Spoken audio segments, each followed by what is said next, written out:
Hi, நான் லாஸ்ட்டாக வந்து சினிமா சம்மந்தமாக போட்டிருந்த ரீலில் ஹாய் நான் லாஸ்ட்டாக வந்து சினிமா சம்மந்தமாக போட்டிருந்த ரீலில்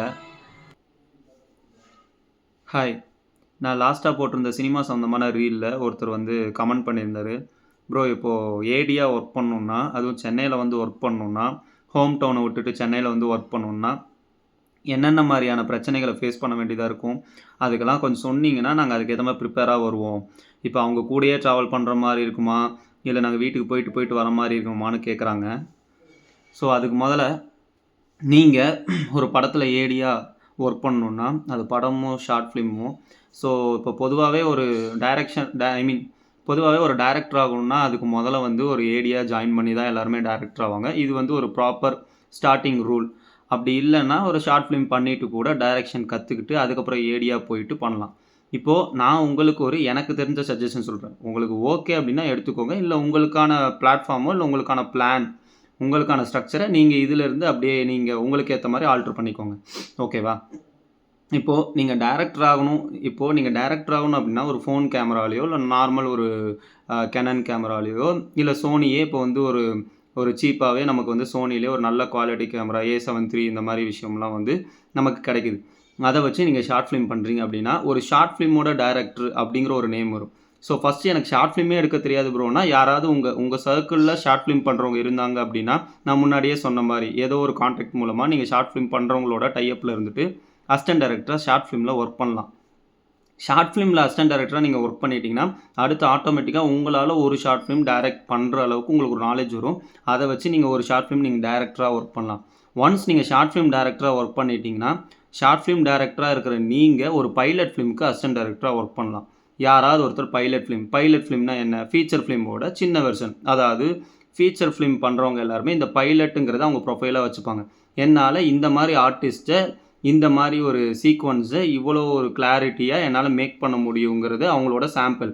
அவங்களோட ஃபீச்சர் ஃபிலிமில் இருக்கக்கூடிய ஒரு 10 நிமிஷம் சீனோ இல்லை ஒரு 10 நிமிஷம் கண்டென்ட்டோ தான் அந்த பைலட் ஃபிலிம். இல்லை அந்த 10 நிமிஷத்துக்கு மேலே இருக்கலாம். சில பேர் 30 நிமிஷம் பண்ணுறாங்க, 40 நிமிஷம் பண்ணுறாங்க, இல்லை மொத்த ஃபீச்சர் ஃபிலிமோட சினாப்சிஸையும் சின்னதாக பண்ணுறாங்க, ஒரு 35 நிமிஷத்தில் பண்ணுறாங்க. இது எல்லாமே பைலட் அப்படின்னு சொல்கிறாங்க. ஸோ இந்த பைலட் ஃபிலிமில் நீங்கள் அசிஸ்டன்ட் டைரக்டராக ஒர்க் பண்ணுறப்போ உங்களுக்கு சினிமாவுக்கு ரொம்ப பக்கத்தில் போவீங்க. ஸோ பைலட் ஃபிலிம் அசிஸ்டன்ட் டைரக்டராக இருக்கிற நாளைக்கு நீங்கள் பைலட் ஃபிலிமாகவும் நீங்கள் டைரக்ட் பண்ணலாம். இல்லை ஒரு பைலட் ஃபிலிம் டைரக்டராக நீங்கள் ஆகிட்டு கூட நீங்கள் வந்து ஒரு ஃபீச்சர் ஃபிலிம் அசிஸ்டன்ட் டைரக்டராக போகலாம். இல்லை நீங்கள் பைலட் ஃபிலிம் அசிஸ்டன்ட் டைரக்டராக இருந்துட்டு டேரெக்டாக நீங்கள் ஃபீச்சர் ஃபிலிம் அசிஸ்டன்ட் டைரக்டராகவும் போகலாம். இது வந்து உங்களுக்கான ட்ராக்.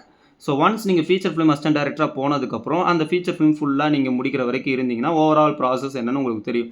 அந்த ப்ராசஸ் தெரிஞ்சதுக்கப்புறம் உங்களுக்குள்ளே ஒரு கதை இருக்கும். அந்த கதையை நீங்கள் உருவாக்கி அதுக்கு நீங்கள் டைரக்ட் பண்ணுறதுக்காக உங்களோட நரேஷன் ஸ்டார்ட் பண்ணலாம், ப்ரொடியூசர்ஸை தேடலாம், உங்களோட கான்டாக்டை வச்சு நீங்கள் வந்து அப்ரோச் பண்ணலாம். ஸோ இது வந்து மெத்தட். ஸோ இந்த மெத்தட் வந்து நம்ம படத்தோட ஸ்க்ரீன் ப்ளே மாதிரி தான். இப்போது இதில் வந்து நீங்கள் ஷார்ட் ஃபிலிம் அசிஸ்டன்ட் டைரக்டராக இருக்கீங்களா, ஷார்ட் ஃபிலிம் டைரக்டராக இருக்கீங்களா, இல்லை பைலட் ஃபிலிம் அசிஸ்டன்ட் டைரக்டராக இருக்கீங்களா, பைலட் ஃபிலிம் டைரக்டராக இருக்கீங்களாங்கிறது நீங்கள் உங்களோட லெவலை வந்து நீங்கள் பிளான் பண்ணிக்கோங்க. இப்போ நீங்கள் சென்னையில் வரீங்க, நீங்கள் ஹோம் டவுனே சென்னையில், நான் வெளியில் இருக்கேன், ஆனால் சென்னைக்கு நான் வந்து ஒர்க் பண்ணுறேன், சென்னையில் தான் எனக்கு நிறைய வேலை இருக்குது அப்படின்னா நீங்கள் சென்னையில் ரூம் எடுத்து தங்குற மாதிரி இருக்கும். பிஜிஸ் இருக்குது. ஸ்டார்டிங்கில் நான் உள்ளே வரும்போது என் ஃப்ரெண்டோட ஷேர் பண்ணி வந்தேன். என் ஃப்ரெண்டு வந்து ஐடியில் ஒர்க் பண்ணுறான். சிறுசேரியில் ஒர்க் பண்ணும்போது நான் அவங்க கூட டைப் பண்ணி ரூம் எடுத்து தங்கி தான் நான் வந்து உள்ளே ட்ரை பண்ண ஆரம்பித்தேன்.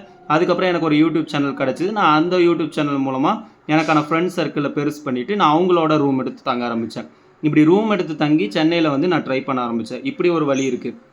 இல்லை எனக்கு அந்த மாதிரி யாரும் ஃப்ரெண்ட்ஸ் இல்லை, நான் தனியாக தான் போகிறேன் அப்படின்னா நீங்கள் தனியாக போகிறீங்கன்னா உங்களுக்கு பிஜி தான் கரெக்ட். ஸோ பிஜியில் போனீங்கன்னா அதுலேயுமே 4000 3000 ஆப்ஷன் இருக்கும். ஸோ நீங்கள் அந்த 4000 3000 நீங்கள் அந்த ரெண்ட்டு கொடுக்குறக்காகவாது நீங்கள் ஒரு வேலைக்கும் போகணும். Safe time. இப்போது ரேப்பிடோவோ ஜொமேட்டோவோ இந்த மாதிரி நீங்கள் ஓட்டிட்டு இல்லை வேறு ஏதோ ஒரு அந்த மாதிரி அலையிற வேலை இல்லாட்டி கூட ஒரு பேக்கரியிலையோ இந்த மாதிரி ஏதோ ஒரு வேலை சென்னையில் ஏதோ ஒன்று இருக்கும். அந்த வேலையை செஞ்சு அந்த அமௌண்ட்டை வச்சு அந்த ரெண்ட்டுக்கும் உங்கள் சாப்பாடுக்கும் பார்த்துக்கிட்டே நீங்கள் ட்ரை பண்ணுற மாதிரி இருக்கும். கொஞ்சம் கஷ்டம் தான். ஸ்டார்டிங் ஒரு 6 மந்த் கஷ்டமாக இருக்கும். அதுக்கப்புறம் உங்களுக்கான ஃப்ரெண்ட்ஸ் சர்க்கிள் கான்டாக்ட் கிடைக்கும்போது உங்களுக்கு ஐடியாஸ் ஓப்பன் ஆகும். ஸோ அந்த ஐடியாஸை வச்சு நீங்கள் சர்வே பண்ணுறதுக்கும் உங்களுக்கான பிளான்ஸ் வரும். அந்த சர்வைவலோட உங்களோட ஸ்கில்லை வளர்த்துக்கிறதுக்கான அப்ஸ்கேல் பண்ணுறதுக்கான பிளான்ஸும் உங்களுக்கு ஆட்டோமேட்டிக்காக வரும். அதை வச்சு நீங்கள் அடுத்தடுத்த லெவல் கோ த்ரூ பண்ணிகிட்டே போகலாம். ஸோ இப்படி போக நான் சொன்ன லெவல் படி நீங்கள் அசிஸ்டன்ட் டைரக்டராக இருந்து பைலட் ஏடியாவோ இல்லை ஃபீச்சர் ஃபிலிம் ஏடியாவோ இப்படி மாறுவீங்க. அப்படி மாறும்போது ஒன்ஸ் நீங்கள் ஃபீச்சர் ஃபிலிம் ஏடியா வந்துட்டீங்க அப்படின்னா நீங்கள் ஃபீச்சர் ஃபிலிம் ஏடியா இருக்கும்போது, இப்போது படம் வந்து ஷூட்டில் இருக்குன்னா, கண்டிப்பாக உங்களுக்கு எல்லா ஃபெசிலிட்டீஸும் மோரோவர் உங்களோட அக்காமடேஷன் எல்லாமே அவங்க பார்த்துப்பாங்க, பேட்டா பார்த்துப்பாங்க, சேலரி இருந்தால் சேலரி கொடுப்பாங்க, இது எல்லாமே இருக்கும். அப்போது ஃபீச்சர் ஃபிலிம் ஏடியா நீங்கள் ஷூட்டில் இருக்கும்போது சொல்கிறேன். இப்போது ஃபீச்சர் ஃபிலிம் ஏடியா நீங்கள் டிஸ்கஷனில் இருக்கும்போது, டிஸ்கஷனுமே மோரோவர் எல்லா டேஸுமே இருக்கும். சில நாட்கள் வந்து ஒரு 2, 3 நாள் கேப் விடுவாங்க. இல்லை 1 வாரம் டைரக்டர் ஊரில் இருக்க மாட்டார், வெளியே போயிடுவார். ஸோ அந்த டைமில் உங்களுக்கு வேலை இருக்கலாம், இல்லாமல் போகலாம், இந்த மாதிரி விஷயம் இருக்கும். அந்த டைம்லேயும் உங்களோட சர்வைவல் இதுக்கு எல்லாமே நீங்கள் வந்து பார்த்துக்கணும். ஓகேங்களா? இந்த விஷயம் எல்லாம் கவர் பண்ணணும். இது வந்து ஒரு பெரிய ப்ராசஸ். இதுக்கு நீங்கள் ஸ்டெப் பை ஸ்டெப்பாக தான் போகணும். நீங்கள் ஊர்லேயே ஷார்ட் ஃபிலிம் பண்ணவராக இருக்கலாம், இல்லை சென்னை வந்து ஷார்ட் ஃபிலிம் பண்ணவராக இருக்கலாம், இல்லை ஊரில் ஒரு சின்ன ஷார்ட் ஃபிலிம் பண்ணிட்டு சென்னைக்கு ஒரு பைலட் ஃபிலிம்க்காக அசிஸ்டன்ட் டைரக்டராக ஒர்க் பண்ண வரலாம். அப்படி வரும்போது ஒரு தடவை நீங்கள் ரிஸ்க் எடுத்து தான் ஆகணும். அந்த ரிஸ்க் உங்களுக்கு கண்ணை கட்டி காட்டில் விட்ட மாதிரி இருக்கும். எங்கே தங்குறது, என்ன பண்ணுறது எல்லாம் தெரியாது.